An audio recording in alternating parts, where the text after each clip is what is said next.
সবাই প্রস্তুত ছিলেন ভিনিসিয়াস জুনিয়রকে ট্রল করবেন বলে। কার্ড ও ক্যাপশন রেডিও ছিল, যেই না ফেসবুকে পোস্ট করবেন অমনি যেন হাত চেপে ধরলেন হুলিয়ান আলভারেজ। যারা স্বপ্ন দেখছিলেন ভিনির পেনাল্টি মিস নিয়ে ফেসবুক গরম করবেন, তারাই আলভারেজের পেনাল্টি বাতিলের পর সেহরি করে ঘুমিয়ে পড়লেন।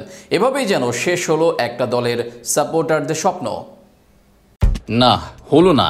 ভিনিসিয়াস জুনিয়রকে ট্রল করা যেন হলো না। খেলছিল দুই মাদ্রিদ, তবে অ্যাটলেটিকোর ওপর যেন ভর করে বসেছিল বার্সেলোনা, ম্যান সিটি কিংবা আর্জেন্টিনার সাপোর্টাররা। যার কারণে যে অবশ্য আছে, অ্যাটলেটিকো মাদ্রিদে কোচ থেকে শুরু করে 11 জনের অর্ধেকই তো আর্জেন্টিনার ফুটবলার। তাই এই দলকে অন্তত আর্জেন্টিনার ফ্যানদের সাপোর্ট করা দোষের কিছু নয়। আর এদিন আর্জেন্টিনা ফ্যানদের যেন আনন্দটা বাড়িয়ে দিয়েছিল ভিনির পেনাল্টি মিস। ম্যাচের 69 মিনিটে পেনাল্টি আদায় করেন কিলিয়ান এমবাপ্পে। কথা ছিল পেনাল্টিটা কিলিয়ানই নিবেন, তবে পাকনামি করে পেনাল্টি নিতে গিয়ে বারে না মেরে ভিনি মারলেন আকাশে। তখন থেকেই যেন অনেকটা মোরালি ডাউন হয়ে যায় রিয়ালের ফ্যানরা। আর অ্যাটলেটিকো তথা বার্সা কিংবা আর্জেন্টিনার ফ্যানরা ভিনি ব্রাজিল রিয়ালকে ট্রোল করার সুযোগটাও পেয়ে বসে। ইতোমধ্যেই ভিনিকে ট্রলের আভাস আকাশে বাতাসে পাওয়া যাচ্ছিল।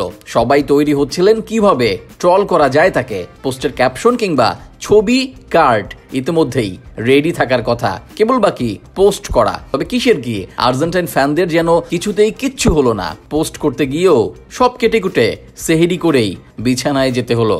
আর রিয়ালের ফ্যানরা এই খুশিতে মোনাজাত ধরতেই পারেন।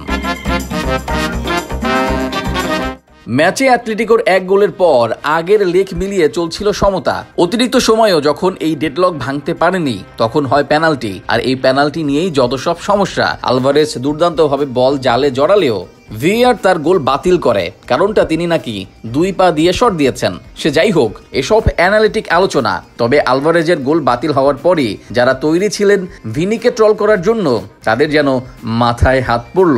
একটা দিন ফেসবুককে গরম রাখতে পারতেন, তবে এখন সবার যেন গর্তেই ঢুকে যেতে হবে, এটাই বাস্তব।